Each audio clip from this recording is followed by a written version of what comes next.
Hey y'all, so this is the lasagna I made. Trying to see what it look like close up.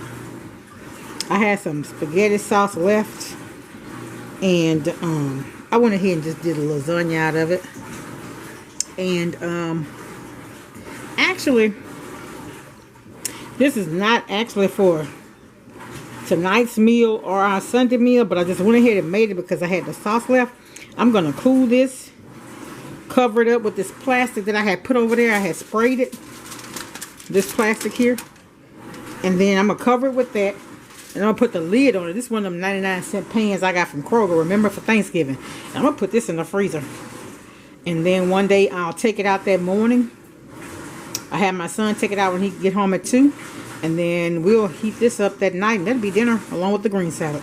All right, y'all, be blessed. Have a happy Saturday. Welcome all my new subscribers. Thank you all for coming over. It's all love over here.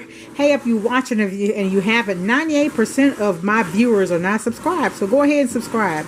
I love sharing recipes, ideas, talk about life situations, testimonies, just stuff like that. So if you're interested, hit the thumbs up button, subscribe, and hit the bell so you can see when I post videos. Be blessed, y'all. Have a happy weekend. Goodbye.